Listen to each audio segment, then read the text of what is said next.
Chapter 15. Can lying ever be quite a good thing? Mr. Washington is encouraging us to write down the main events of our lives. He says it doesn't have to be the big stuff that makes interesting reading. He says sometimes the tiny, everyday details of our life are what is fascinating. Maybe he is right. I tell him a typical morning in our house is this. Help, someone's stolen my shoes. Manal's eaten an earwig. Dad, Fuzzy's fallen in the toilet. Dad doesn't even blink at that in the morning. He just says, earwigs are very nutritious. Mr. Washington says, doesn't your dad response tell you a lot about the kind of man he is?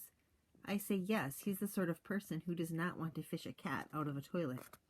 Mr. Washington says, yes, that's true, but he's also unflappable. He's not going to let an earwig upset him. I bet he's the kind of man who is good in an emergency. This is true. When Granddad locked himself in the bathroom by accident, Dad was very calm about it and immediately right away went to call Uncle Ted, who was an expert at getting people out of bathrooms. Even though Uncle Ted couldn't get in there for 42 or so minutes, Dad said it would all be all right because Granddad was in the best place a man with a weak bladder could be. Dad even got the ladder out and managed to hand Granddad a few cookies through the tiny window. So you see, Mr. Washington is right. Dad is not a flapper.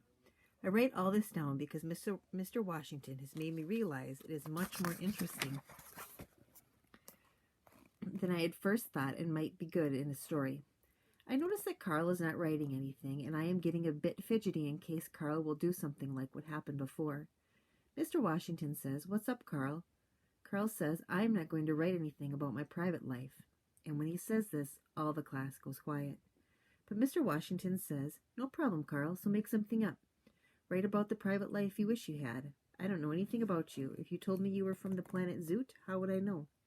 Carl says, "There isn't a planet Zoot. Zoot is not, in fact, a planet. However, Mercury, Venus, Earth, Mars, Jupiter, Saturn, Uranus, Neptune, and Pluto are." Mr. Washington said, "See, there's another thing I didn't know. I'm learning all the time." Carl really likes this idea, and he ends up writing something really good. Later, Mr. Washington reads it aloud to the whole class as an example of good writing. I notice that Carl is trying not to look pleased, but I can tell he is. This story is all about this dog and this old man who this boy is trying to train to have manners. But the old man and the dog have been hypnotized by this scary woman with glasses and feet like trotters because she is trying to take over the world by making all the dogs in the universe bark at once and cause everyone to go crazy.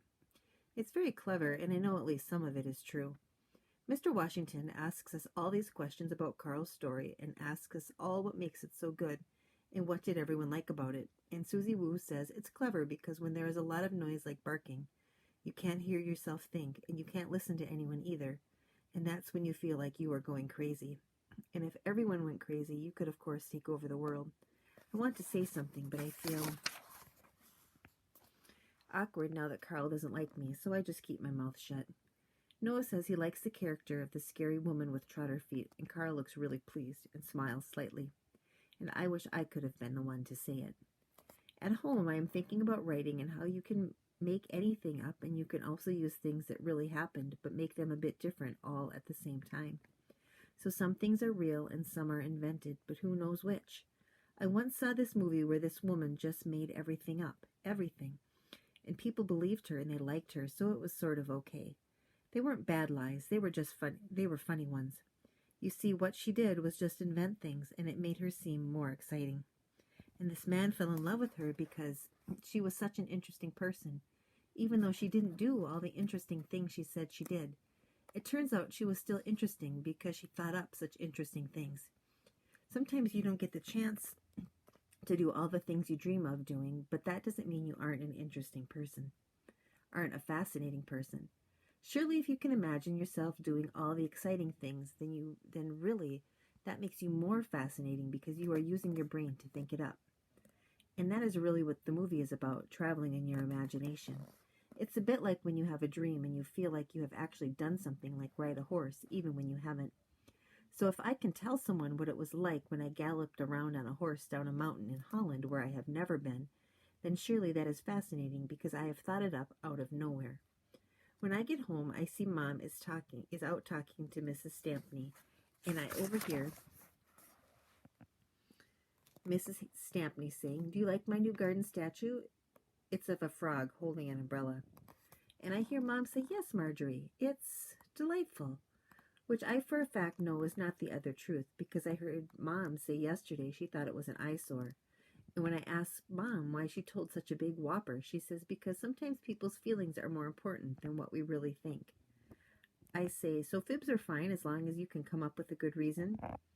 Mom says, "This does not mean that fibbing is fine, i.e., if you ate all the cookies but said it was Manal, then this was not fine. Then this is not fine." How does she know this? Since there are no cookies, I have to eat a dry piece of stalish bread while I watch the next installment of Ruby Redford called Keep Your Cool, Clancy Crew.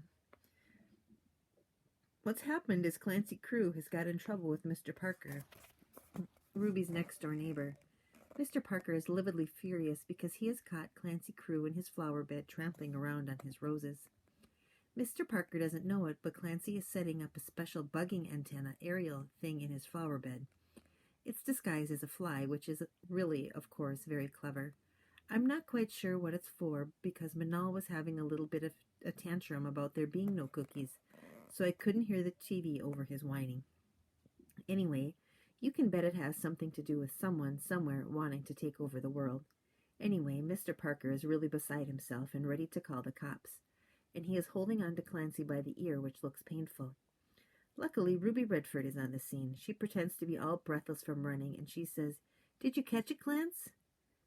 Clancy, "Uh-huh." Clancy is looking at Ruby out of the corner of his eye, trying to catch her drift. His ear is still being held by Mr. Parker.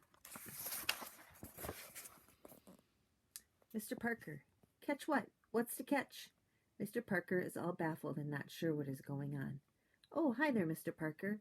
Clancy saw a giant rodent run into your rose bushes. My father says they play havoc with roses and are always chewing up his, and just give 'em 2 seconds and, well, you can forget about winning the Best Rose Award, if you know what I'm saying. Thank goodness Clancy was there. He practically flew over your wall when he saw it, didn't you, Clance?" Clancy, "Yeah, oh, uh-huh." Ruby, "Clance just hates those giant rodents, don't you, Clance?"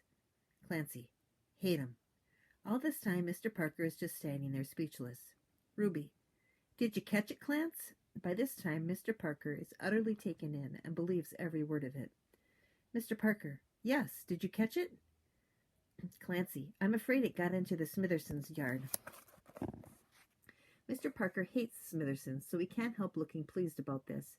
You have to be good at acting to do this, and that's the thing about Ruby Redford. She is. And what Ruby Redford has done is lied to Mr. Parker to cover for Clancy Crew to keep him out of trouble. It's one of the Ruby Redford rules. Never let a good pal down. So if it's wrong if you lie to get someone into trouble, can it be right if you lie to save them from trouble? After the program, I have to do Mr. Washington's homework, but I also realize I have not been reading eagerly, the dictionary lately, and I will be devastated, enormously upset, if I discover that my brain is devoid of, completely lacking in, new spellings. So I have decided that I must be more disciplined, have more self-control, or I will just have to stand there in the spelling bee like a Dumbo, total numbskull. So what I decide to do is write my story for Mr. Washington while at the same time keeping an eye on the I's, i.e., I will try to include as many interesting I words in my story as I can. I am instantly inspired by the idea about inventing things in my imagination and also including information from everyday life. I write this story about this girl called Macy Gruber, who is an ingenious secret agent even though she is only a schoolgirl with tangly hair. She is inconspicuous and not easily noticed because she lives in a normalish family with normal parents and has a really irritating younger brother who is about 5-ish. She has to share a room with him, which is a nuisance because he keeps interfering with her undercover investigations, and he is always causing her to get in trouble and incriminates her and makes her appear guilty, even though she is never involved. Macy Gruber's granddad is always getting incarcerated and locked into the smallest room of the house, i.e., the bathroom. Macy Gruber's sister is mainly quite rude and on the phone to France quite a lot. Macy Gruber has an older brother who works in a shop called Aubergine, selling health food, but you would never guess it because it's not really a shop at all. It is, in fact, incognito and disguised because it because really it is the secret agent headquarters, and the shop owner named Waldorf Parker is in charge of the whole operation. Of course, Macy Gruber has an utterly exciting lifestyle, as you would expect. It takes me ages to write because I have to keep looking up words in the dictionary, but I am quite pleased with my story, as it is very inventive. Though trying to squeeze in so many I's has made some bits a little incoherent, not clearly thought out, and consequently difficult to understand. I wonder what Mr. Washington is.